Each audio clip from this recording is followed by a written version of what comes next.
श्री राधे श्रीमद् भागवत महापुराण दशम स्कंद अथ पंचाशतो अध्याय। शिषपाल की साथी राजाओं की और रुक्मी की हार तथा श्री कृष्ण और रुक्मिणी का विवाह।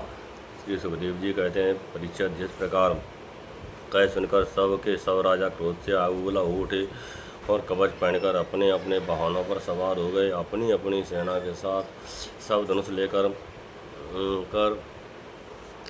भगवान श्री कृष्ण के पीछे दौड़े। राजन, जब यदुवंशियों के सेनापतियों ने देखा कि शत्रु दल हम पर चढ़ा आ रहा है, तब उन्होंने भी अपने अपने धनुष का टंकार किया और घूमकर उनके सामने डट गए।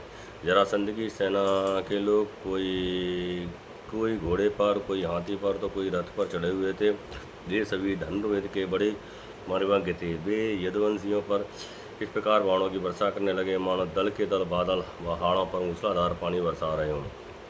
परम सुंदरी रुक्मिणी जी ने देखा कि उनके पति श्री कृष्ण की सेना बाण वर्षा से ढक गई है। तब उन्होंने लज्जा के साथ भयभीत नेत्रों से भगवान श्री कृष्ण को मुख की ओर देखा। भगवान ने हंसकर कहा, सुंदरी,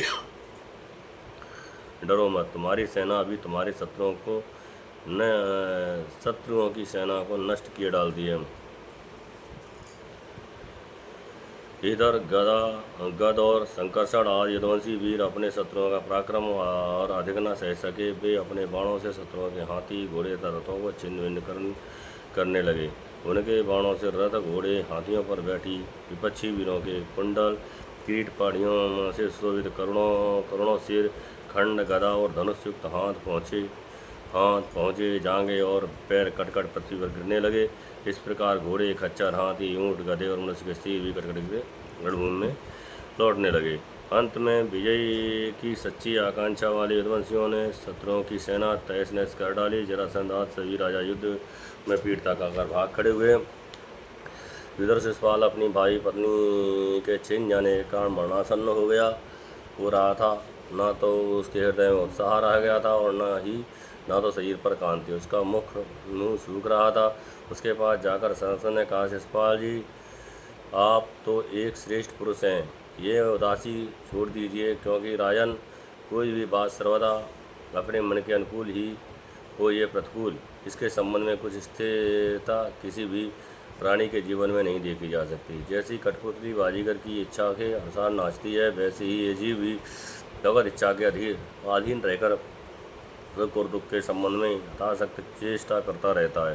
देखिए, श्री कृष्ण मुझे तेज छोड़ी सेनाओं के साथ 17 बार हरा दिया। मैंने केवल एक बार 18वीं बार उन पर विजय प्राप्त की। फिर भी ये बात को लेकर मैं ना तो कभी शोक करता हूँ और ना तो कभी हर्ष, क्योंकि मैं जानता हूँ कि प्रारब्ध के अनुसार काल भगवान इस चराचर जगत को झकझोरते रहते हैं। इसमें संदेह नहीं है कि हम लोग बड़े बड़े वीर सेनापतियों के भी नायक हैं। फिर भी इस समय श्री कृष्ण द्वारा सुरक्षित यदुवंशियों की थोड़ी सी सेना ने हमें हरा दिया। इस प्रकार इस बार हमारे शत्रुओं की जीत हुई है, क्योंकि काल उन्हीं के अनुकूल है। जब काल हमारे दाहिने होगा, तब हम भी उन्हें जीत लेंगे। परीक्षा जब मित्रों ने इस प्रकार समझाया कि छेदराज शिषपाल अपने अनुयायियों के साथ अपनी राजधानी लौट गया और उसके मित्र राजा भी, जो मरने से बचे थे, अपने अपने नगरों को चले गए। रुक्मिणी जी का बड़ा भाई रुक्मी भगवान श्री कृष्ण से बहुत द्वेष रखता था। उसको यह बात बिल्कुल सहन न हुई कि मेरी बहन को श्री कृष्ण हर ले जाए और राक्षसी रीत से बलपूर्वक उनके साथ विवाह करें। रुक्मी बोला, रुक्मी बलि तो था ही, उसने एक अश्वमेधी सेना साथ लेकर और श्री कृष्ण का पीछा किया। महाभाव रुक्मी क्रोध के मारे जल रहा था। उसने कवच पहनकर और धनुष धारण करके समस्त नरपतियों के सामने ये प्रतिज्ञा की, मैं आप लोगों के बीच ये शपथ लेता हूँ कि यदि मैं युद्ध क्षेत्र में श्री कृष्ण को न मार सका, तो अपनी बहन रुक्मिणी को न लौटा सका, तो अपनी राजधानी कुंडलपुर में प्रवेश नहीं करूँगा। परीक्षित ये कहकर वह रथ पर सवार हो गया और सारथी से बोला, जहाँ कृष्ण हो वहाँ शीघ्र ही से शीघ्र मेरा रथ ले चलो। आज मेरा उसी के साथ युद्ध होगा। आज मैं अपने तीखे बाणों से उसकी खोटी बुद्धि वाले वाले वाले के बल वीर का घमंड चूर चूर कर दूंगा। देखो तो ये साहस, उसका साहस वह हमारी बहन को बलपूर्वक हर ले गया है। परीक्षित रुक्मी की वो बुद्धि बिगड़ गई थी। वह भगवान के तेज प्रभाव को बिल्कुल नहीं जानता था, इसलिए इस प्रकार कहकर बहक बहक कर बातें करता हुआ वह एक ही रथ से श्री कृष्ण के पास पहुंचकर ललकार करने लगा। खड़ा रहे। उसने अपने धनुष को बलपूर्वक खींचकर भगवान श्री कृष्ण के 3 बाण मारे और कहा, एक क्षण मेरे सामने ठहर। यदुवंशियों के कुल कलंक, जैसे कौआ होम की सामग्री चुराकर उड़ जाए, वैसे ही तू मेरी बहन को चुराकर कहाँ भागा जा रहा है। अरे मंद, तू बड़ा मायावी और कपट युद्ध में कुशल है। आज मैं तेरा सारा गर्व खर्व किए डालता हूँ। देख, जब तक मेरे प्राण हैं तुझे धरती पर सुला नहीं देते, उसके पहले ही इस बच्ची को छोड़कर भाग जा। रुक्मी की बात सुनकर भगवान श्री कृष्ण उसके आने लगे। उन्होंने उसका धनुष काट डाला और उस पर 6 बाण छोड़े। साथ ही भगवान श्री कृष्ण ने 8 बाणों से उसके 4 घोड़ों पर और 2 सारथियों पर छोड़े। 3 बाणों से उसके रथ की ध्वजा को काट डाला तथा रुक्मी ने दूसरा धनुष उठाया तो भगवान श्री कृष्ण को 5 बाण मारे। उन बाणों के लगने पर उन्होंने उसका वह धनुष भी काट डाला। रुक्मी इसके बाद एक और धनुष लिया, परंतु हाथ में लेते ही अविनाशी अच्युत ने उसे भी काट डाला। इस प्रकार रुक्मी ने परे पंड, पट्टे, सूर, ढाल, तलवार, शक्ति और तोमर जितने अस्त्र शस्त्र उठाए, उन सभी को भगवान ने प्रहार करने के पहले ही काट डाला। और रुक्मी क्रोधवश रथ हाथ में तलवार लेकर भगवान श्री कृष्ण को मार डालने की इच्छा से रथ से कूद पड़ा और इस प्रकार उनकी ओर झपटा जैसे पतंगा आग की ओर लपकता है। जब भगवान ने देखा कि रुक्मी मुझ पर चोट करना चाहता है, तब उन्होंने अपने बाणों से उसकी ढाल तलवार को तिल तिल करके काट दिया और उसको मार डालने के लिए हाथ में तीखी तलवार निकाल ली। जब रुक्मिणी ने देखा कि ये वे तो हमारे भाई को मार ही डालना चाहते हैं, तब वे भय से व्याकुल हो गईं और अपने प्रियतम पति भगवान श्री कृष्ण के चरणों पर गिरकर करुणा स्वर में बोली, देवताओं के आराध्य देव जगतपति, आप योगेश्वर हैं। आपके स्वरूप पर इच्छा को कोई नहीं जान सकता।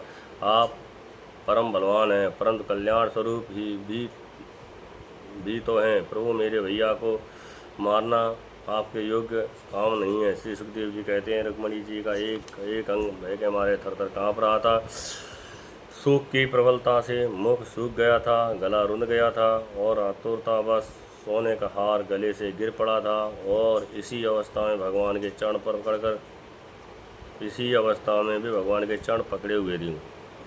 परम दयालु भगवान उन्हें भयभीत देखकर करुणा से द्रवित हो गए और उन्होंने रुक्मी को मार डालने का विचार छोड़ दिया। फिर भी रुक्मी उनके अनिष्ट की चेष्टा से विमुख न हुआ। तब भगवान श्री कृष्ण ने उसको उसी के दुपट्टे से बांध दिया और उसकी दाढ़ी, मूंछ तथा केस कई जगह से मूंदकर उसे कुरूप बना दिया। तब यदुवंशी वीरों ने शत्रु की अद्भुत सेना को तहस नहस कर डाला और ठीक वैसे ही जैसे हाथी कवल वन को रोन डालता है। फिर वे लोग उधर से लौटकर श्री कृष्ण के पास आए। फिर देखा कि रुक्मी दुपट्टे से बंधा हुआ अधमरी अवस्था में पड़ा है। उसे देखकर सर्वशक्तिमान भगवान बलराम जी को बड़ी दया आई और उन्होंने उसके बंधन खोल दिए और उसे छोड़ दिया। तथा श्री कृष्ण ने कहा, श्री कृष्ण, तुमने ये अच्छा नहीं किया। ये निंदित कार्य हम लोगों के योग्य नहीं है।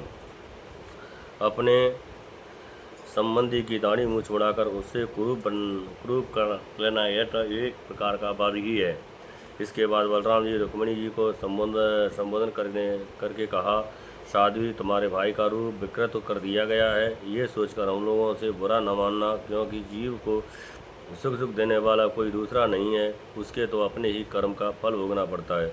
अब श्री कृष्ण ने बोले, कृष्ण, यदि आप अपना सगा संबंधी वध करने योग्य अपराध करें तो भी अपने ही संबंधियों के द्वारा उसका मारा जाना उचित नहीं है, उसे छोड़ देना चाहिए। वह तो अपने अपराध से ही मर चुका है, मरे हुए को फिर क्या मारना। फिर रुक्मणी जी से बोले, साध्वी ब्रह्मा जी ने क्षत्रियों को धर्म और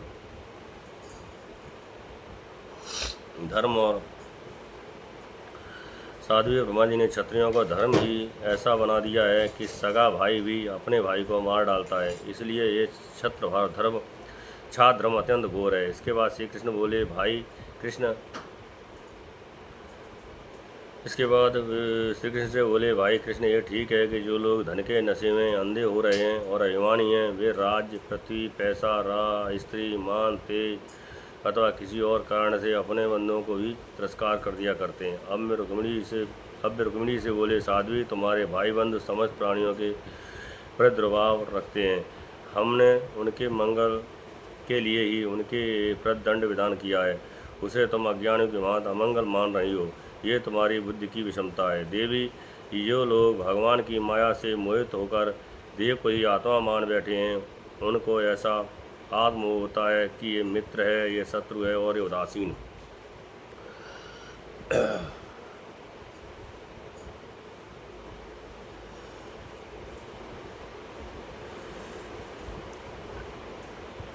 समस्त देहधारियों की आत्मा एक ही है और कारण से माया से उसका कोई संबंध नहीं है। जल और घड़ा आदि उपाधियों से भेद से जैसे सूर्य, चंद्रमा आदि प्रकाश पदार्थ और आकाश भिन्न भिन्न मालूम पड़ते हैं, परंतु एक ही हैं, वैसे ही मूर्ख लोग शरीर के भेद से आत्मा का भेद मानते हैं।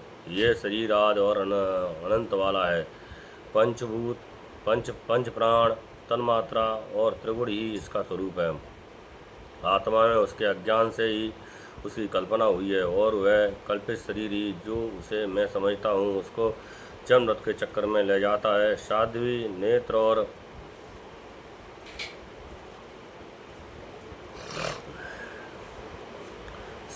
नेत्र रूप दोनों ही सूर्य के द्वारा प्रकाशित होते हैं।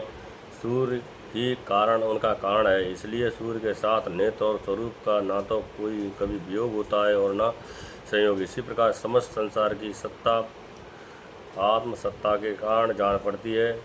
समस्त संसार का विकास आत्मा ही है, फिर आत्मा के साथ दूसरे असत पदार्थों का संयोग या वियोग कैसे हो सकता है?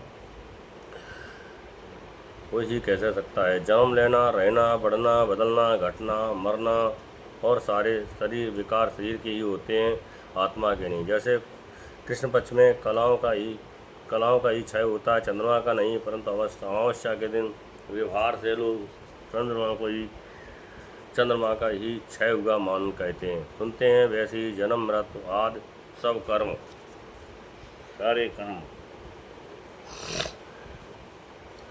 सारे विकार शरीर के ही होते हैं, परंतु लोग उसे भ्रम अपने आत्मा का मान लेते हैं। जैसे सोया हुआ पुरुष किसी पदार्थ के न होने पर भी सपन में भोग्य और भोगरूप फलों का अनुभव करता है, उसी प्रकार अज्ञानी लोग ढिंग संसार चक्र का अनुभव करते हैं। इसलिए साध्वी अज्ञान के कारण होने वाले इस शोक को त्याग दो। ये शोक अंतःकरण को मुरझा देता है, मोहित कर देता है, इसलिए हमें इसे छोड़कर तुम अपने स्वरूप में स्थित हो जाओ। श्री सुखदेव जी कहते हैं, परीक्षित जब बलराम जी ने इस प्रकार समझाया तब परम सुंदरी रुक्मिणी जी ने अपने मन का मेल मिटाकर विवेक बुद्धि से उसका समाधान किया और रुक्मी की सेना और उसका तेज नाश हो चुका था, केवल प्राण बच रहे थे। उसकी चित्त की सारी आशाएं अभिलाषाएं व्यर्थ हो चुकी थीं और शत्रुओं ने अपमान करके उसे छोड़ दिया था। उसे अपने विरूप किए जाने की कष्टदायक स्मृति भूल नहीं पाती थी, अतः उसने अपने रहने के लिए भोजकठ नाम की एक बहुत बड़ी नगरी बसाई। उसने पहले ही ये प्रतिज्ञा कर ली थी कि द्रुपद कृष्ण को मारे बिना और अपनी छोटी बहन को लौटाए बिना मैं कुंडलपुर में नहीं प्रवेश करूंगा, इसलिए क्रोध करके वह वहाँ नहीं रहने लगा। परिचित भगवान श्री कृष्ण ने इस प्रकार सब राजाओं को जीत लिया और विदर्भ राज की कुमारी रुक्मिणी जी को द्वारका लाकर उनका विधिपूर्वक पारण ग्रहण किया। हे राजन, उस समय द्वारकापुरी में घर घर बड़ा ही उत्सव मनाया जाने लगा, क्योंकि न हो वहाँ के सभी लोगों को यद्यपि श्री कृष्ण के प्रति अनन्य प्रेम जो था, वहाँ के सभी नर नारी मणियों के चमकीले कुंडल धारण किए हुए थे। उन्होंने आनंद से भरकर चित्र विचित्र वस्त्र पहने दूल्हा और दुल्हन को अपने भेंटों की सामग्रियाँ उपहार में दी। उस समय द्वारका की अपूर्व शोभा हो रही थी। वहीं बड़ी पताकाएँ बहुत ऊंचे तक फहरा रही थीं। चित्र विचित्र मालाएँ वस्त्र और रत्नों के तोरण बंधे हुए थे। द्वार द्वार पर धूप खील आदि मंगल की वस्तुएं सजी हुई थी। जल भरे कलश अर्गजा और धूप की सुगंध दीपावली से बड़ी ही विलक्षण शोभा हो रही थी। मित्र नरपत आमंत्रित किए गए थे। उनके मतवाले हाथियों के मत से द्वारका की सड़क और गलियों का छिड़काव हो गया था। प्रत्येक दरवाजे पर केला के खंभे और सुपारी के पेड़ उगे हुए थे, बहुत ही भले मालूम होते थे। उस समय कुतूहल बस इधर उधर दौड़ धूप करते हुए बंधु वर्गों से खुर सृज के विदर्भ यदु और कुंती आदि बंधुओं के लोग परस्पर आनंद मना रहे थे। जहाँ तहाँ रुक्मिणी हरण की